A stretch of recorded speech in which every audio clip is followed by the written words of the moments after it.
So today's the meeting. Pirelli. The Pirelli meeting. In Italy. Very interesting. Right. The secret side meeting for 2017. But we don't know anything about that. Really. Nothing has come out yet because, right, on account of it being a secret happening meeting. now, sort of. Just happening today. It probably hasn't even ended. These meetings apparently go like till late, man. Go like all night. Yeah. Worth hundreds of millions of dollars. Yeah.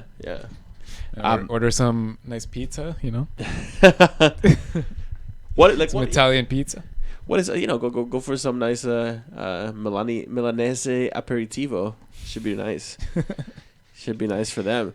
No, but I think I will. I mean, obviously it's in Milan because Pirelli wanted them to go to Italy. Right. Yeah. But there's a special Pirelli called meeting.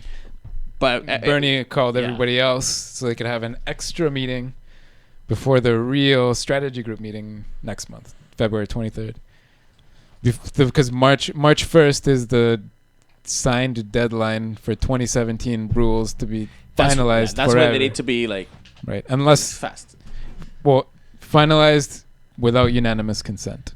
Beyond March 1st, and especially if they're bringing around a revolution, as we've been promised for the past year and a half. That goes to show you, man. Holy shit! So to prepare for the last year, the team, within the first quarter of the year, they already start thinking of next year. Yeah, that's insane. Yeah. Yeah. Well, I think a bigger part, I think, possibly, is Pirelli needs a huge lead time, especially if they're going to change the entire construction, which is still possible.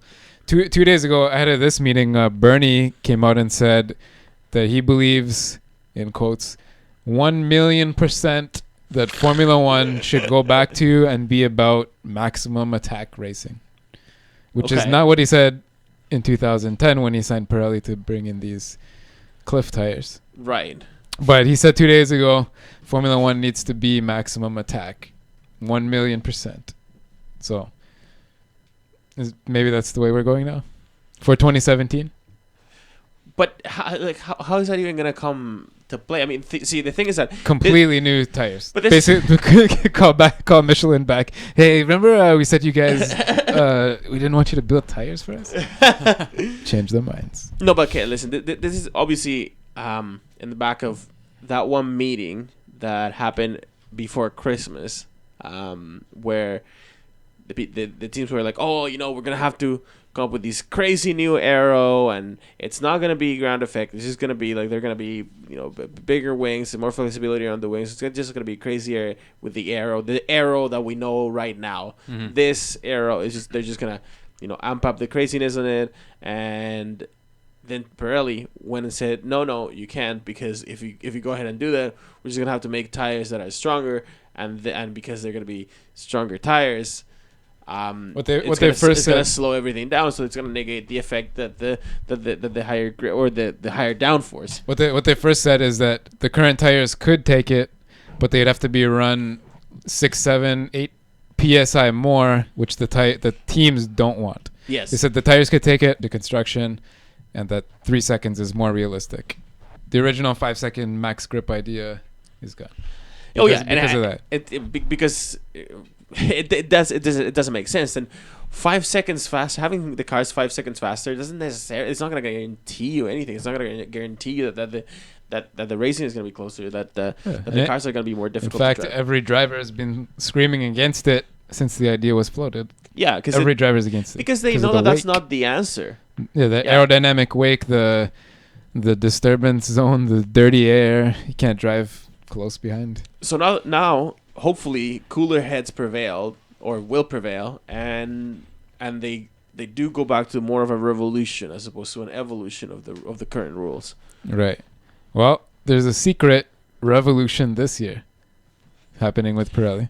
Let me say this first. In 2011, for those that are newer to F1, Pirelli became the sole tire supplier to Formula One with a mandate from Bernie that the tires should wear out quicker. They should have a drop-off point to force pit stops and force drivers to save their tires and cause closer racing and be more careful about the fighting. So this is they used something called the thermal degradation. Mm-hmm. That if you drove, there used to be 2 shots. Right. two shots of beer. Yeah. But the idea behind those tires, the construction of them, was if you drove them too hard and they reached a certain temperature, the rubber went above a certain temperature, it would change, the compound would change its consistency irreversibly, and the tire, that was the cliff. But the problem with these tires, the cliff was also, I think it was one shot.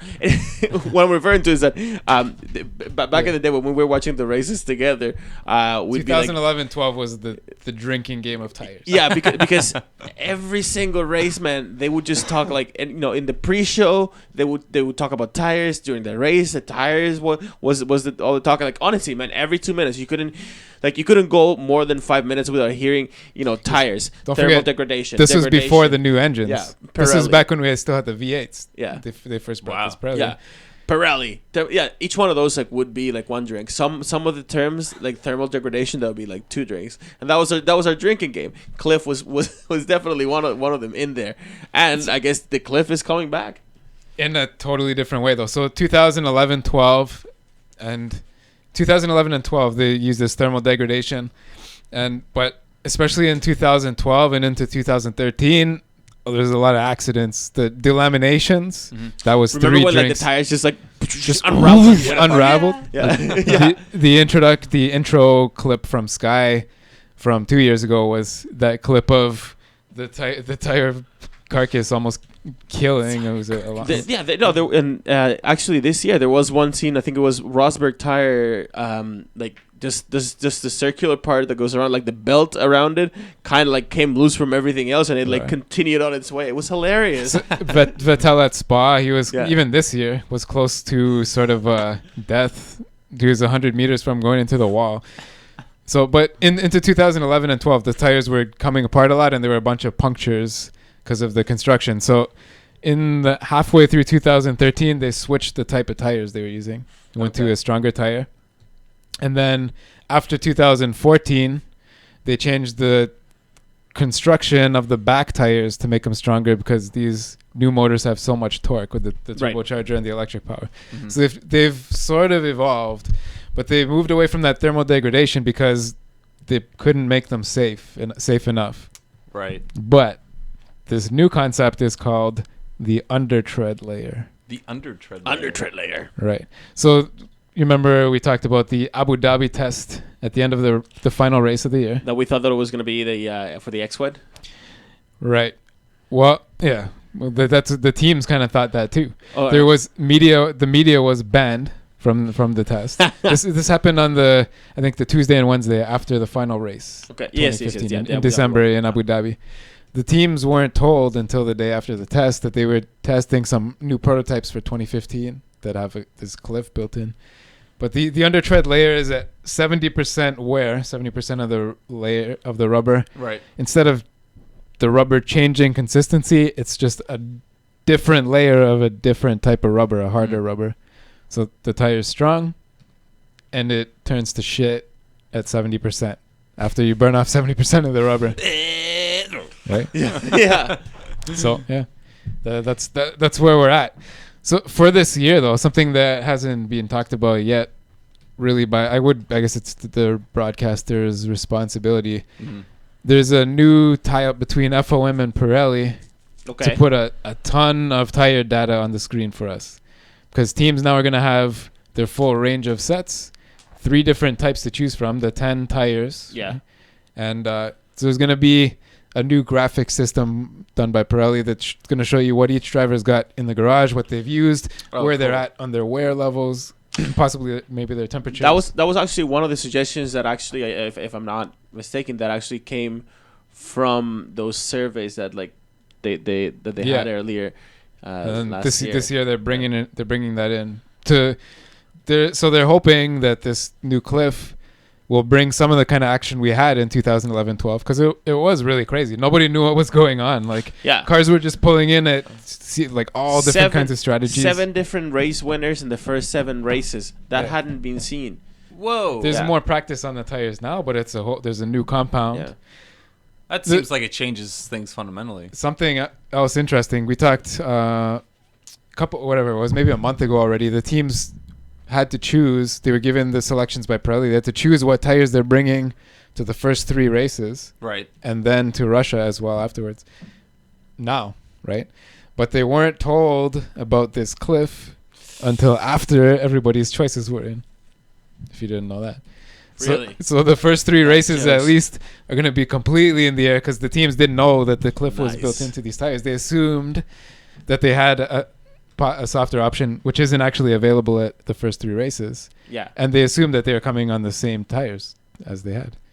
That's an underhanded sneak attack. But good.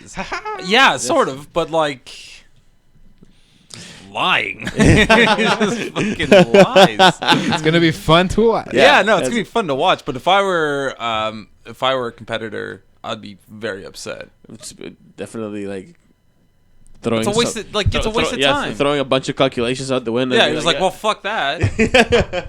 Oh, Jesus. Like that. Like dropping mics. No, that's weird. But I guess it's exciting. It's gonna be exciting. It's going to be. Yeah, I think it's kind of like it. I can see how if